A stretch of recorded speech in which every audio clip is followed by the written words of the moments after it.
Rachelle Peterson is my National Association of Scholars colleague and the primary author of Sustainability, Higher Education's New Fundamentalism. Rachelle's career is a short tale to tell, but only because we are on the first page of it. Rachelle graduated as the valedictorian of the King's College here in New York City in 2013. She interned at the Manhattan Institute and then came to the National Association of Scholars also as an intern in the summer of 2013, where I immediately put her to work on sustainability. She helped me to prepare the grant proposal to the Roop Foundation in Santa Barbara, California, which included a budget for a researcher on sustainability. With the Roop funding, I hired Rachelle full-time. NAS, as I mentioned earlier, began doing research on the campus sustainability movement in 2008, but with a dedicated researcher, we could go much deeper. Rachelle is an astonishingly good researcher, and not just on her desktop. She goes out fearlessly into the field and talks with real people. A talent which has taken her into some of the inner conclaves of sustainability. Activists who never seem to imagine that anyone so interested and so informed in their topic could possibly be a critic of the movement. But so she is. As you are about to see, Rachelle brings her liberal learning to her work. She loves words and ideas and is emerging as a talented writer on public affairs who has well-honed arguments, but also a talent for mischievous formulation. She has, so to speak, the gravitas of AEI and some of the playfulness of Spiked in one person. Rachelle has published in places such as Commentary, National Review Online, and The Federalist, and with the release of Sustainability, Higher Education's New Fundamentalism, she has accomplished her first book. Rachelle is right now almost surely America's best informed observer of the sustainability movement. She's going to touch on some of the key points of the report, for which we've already had some ground plowed. Thank you. Thank you, Peter. Thank you all for being here. To sustain something is literally to hold it up, to keep it in place, to prevent it from falling down.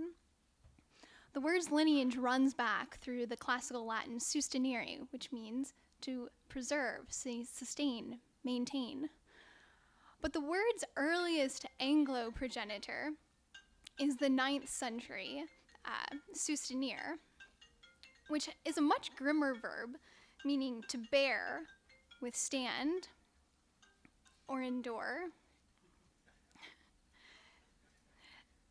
Sustenere shows the hard edges of adversity rather than the optimism of preservation.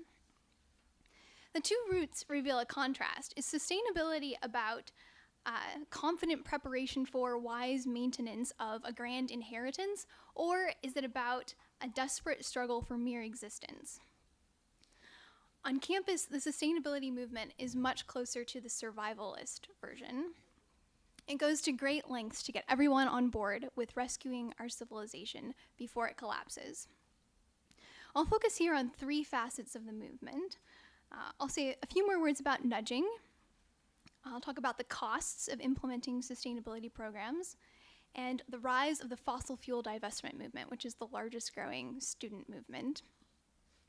First, nudging.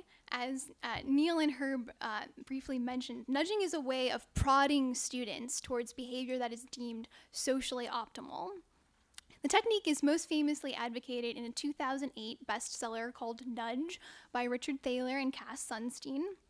And the cover image on that report shows a mother elephant nudging her baby calf to guide its footsteps. Some of you have buttons that have a similar image, but an opposite message written on them. Thaler and Sunstein describe this nudge tactic as libertarian paternalism, which could very well be the unofficial motto of many campus sustainability directors. About 80 institutions hire what they call EcoReps. These EcoReps have the job of shaming their peers into composting their cornstarch-based disposable plasticware, buying carbon offsets to make up for their flights home at Christmas, giving up beef to save on methane emissions, riding their bikes to class, and quit drinking bottled water. 70 institutions have actually restricted access to bottled water on the pretense that the plastic is filling up all of the landfills. Other popular targets include plastic bags, plastic straws, disposable to-go boxes, even cafeteria trays, in an effort to save dishwashing water and to prevent students from wasting food. As you can see by the lunches we provide you, NAS is a bit of a contrarian, pro-waste institution, I guess. In each of these cases, students are left technically free to choose, but they're effectively hedged in as to what choices they have and as to what choices are deemed socially acceptable. So ditching plastic trays and plastic bottles is not going to do much to curb campus greenhouse gas emissions. The role of the bottles and the trays in the greening of the campus is infinitesimally small relative to the inconvenience the students have of abiding by this new eco-morality. But this imbalance actually makes a lot of sense if one thinks of the outsized inconvenience as itself the primary goal of these exercises in deprivation. The student awkwardly juggling his plates and cups and cutlery as he maneuvers the cafeteria is not saving all that much dishwashing water, but he is acutely aware 3 times every day that he is taking a serious commitment to protect the planet's resources. He is taking small measures with upfront inconveniences that alert him on a regular basis for the need for other larger measures that he may take in the future. So today, he'll renounce the tray and he'll refill his reusable bottle from the tap. Tomorrow, he'll choose the thrift store over the mall. And 20 years from now, when he's the head of a global corporation, he'll choose to power it on windmills. Yale University adopted this nudge tactic in its newest sustainability strategic blueprint.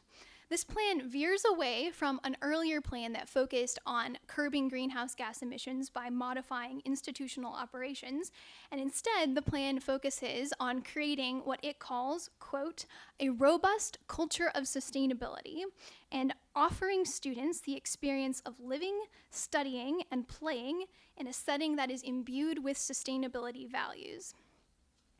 At the announcement of the plan, Yale University President Salovey had a meeting with the students to tell them about this, and his advice to them was, and I quote, "Fake it till you make it." He also told student reporters that the plan would draw heavily on social psychology research to find out what tactics would best trigger student long-term habits. Now, attempting to instill moral principles by everyday practice is nothing new, of course. It is a pillar of great religions. It is prominent in many philosophical traditions, and historically it's been an important part of education, which has always had the role of passing on to younger generations things like culture, civilization, ethics, and mores. And something serious is indeed lost if education is reduced to a mere transfer of skills and knowledge. But the kinds of social tinkering that are at play in the sustainability movement draw on a partisan ideology rather than the timeless truths of ethics. And the sustainability movement represents a significant shift in the history of education, away from educating students with rational and moral knowledge that equips them to make their own conscious, prudent choices, to covert training operations that are meant to elicit Pavlovian responses. Yale's program and the other programs like it are alarming because they are based on teaching students to think uncritically. They seek to change behavior by targeting the subconscious. Now, nudging represents an unquantifiable social cost that is associated with campus sustainability endeavors, but there are also serious financial costs that we chronicle in the report. Right now, carbon neutral is all the craze in higher education. Nearly 700 colleges and universities have committed by signing the American College and University President's Climate Commitment to eliminating or purchasing carbon offsets for 100% of all campus greenhouse gas emissions. Already 3 colleges claim that they have fully met this goal. But perhaps it's more likely that the only institution that has actually met this goal or will actually meet this goal is Sweetbriar College, which announced recently that it will close in June. Many institutions also aim to go what they call zero waste. That is, they will recycle, compost, or reuse literally all of their waste in some manner. There is a theme here that I won't trace out now, the theme of absolution, fasts, purity rituals, the kinds of self-deprivation that aim to cleanse guilt and earn moral rectitude. This theme echoes our report's subtitle. I won't trace out that theme now, and I'll here focus on economics instead. In hoping to erase carbon footprints, sustainability leaves an economic footprint of its own. But measuring that footprint is very difficult to do. There's some irony here. The sustainability movement loves to criticize capitalism for failing to account for the total life cycle costs of products from cradle to grave. Yet, when it comes to the costs of implementing sustainability programs, this love of transparency entirely disappears. We could not find a single institution among the 700 that have signed this commitment and among the hundreds of others that have taken similar initiatives without signing the commitment that had a transparent budget that showed what these sustainability programs cost across all departments and programs. So we decided to find out. We examined sustainability-related projects at one college, Middlebury College in Vermont, which is the number 7 ranked liberal arts college. We assembled many of their college documents and researched what it costs to staff the sustainability department, hire professors for the environmental studies program, buy carbon offsets, hire student sustainability interns, purchase organic food for the dining hall, upgrade infrastructure, and many, many other things that go along with this. Middlebury's biggest sustainability expense was $12 million for a biomass gasification plant that ignites wood chips. This is supposed to be carbon neutral. We calculated that Middlebury spends nearly $5 million every year on programs undertaken in the name of sustainability. Even factoring in the savings that Middlebury boasts associated with its programs, by our calculation, the college still spends a net of $3.7 million each year. If each signatory of the President's climate commitment spends something on this order, then sustainability costs American higher education nearly $3.4 billion every year. That's a rough estimate, to be sure, but it's also a low estimate. We estimated conservatively at each point in our analysis of Middlebury, and Middlebury is a small college. It has fewer than 2,500 students. Many of the signatories of the President's climate commitment are large public universities with much larger campuses, many more people on them. And there are hundreds of institutions that have adopted sustainability as part of their missions, but have not actually signed the President's climate commitment, and thus do not even factor into our estimate. Private institutions are free to do with their money as they choose, and Middlebury evidently has the cash and the willpower to spend quite a lot on sustainability, but eliminating 100% of all campus greenhouse gas emissions is a gargantuan task with escalating costs and rapidly diminishing returns. We compared the average price per pound of greenhouse gas that Middlebury has refrained from emitting with the costs of similar reductions elsewhere, and we found that Middlebury spends as much as 45 times per pound as some companies did under a cap and trade program in the EU. Now, part of the reason that cost-benefit analyses are not very prevalent in sustainability programs is because the principles of marginal utility have largely given way to a new economic rationale that is known as the precautionary principle. The precautionary principle is an eco-themed Pascal's wager, if you will. It asserts that caution, rather than calculated risk-taking, should be the basis for all decision-making. Under the precautionary principle, actors minimize risk at all costs. And because it is impossible to prove that there is no risk associated with environmental degradation, the precautionary principle always will rule in favor of regulating or eliminating any environmental risks. At that point, no price is too high. Now, the third aspect of the sustainability movement that I'll mention briefly is the fossil fuel divestment campaign, which is the fastest growing student campaign right now on college campuses. In the fall of 2012, a longtime environmental writer and founder of the environmental activist group 350.org, Bill McKibben, chartered a biodiesel bus and launched a nationwide speaking tour, which he called Do the Math. The math, according to McKibben, is simple. In order to stay underneath 2 degrees of warming, fossil fuel companies need to leave 4/5 of their reserves in the ground, untouched and unburnt. Otherwise, he says, the earth goes up in flames.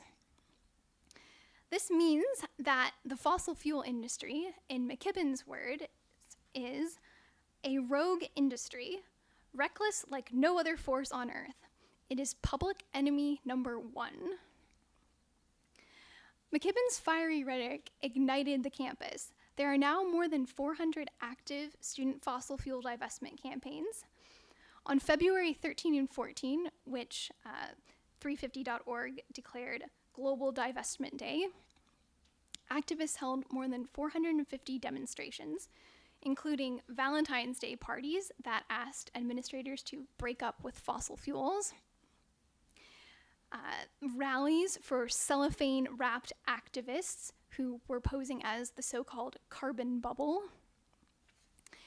and street theater that showed the unholy matrimony of the university and its longtime beau, fossil fuel industry.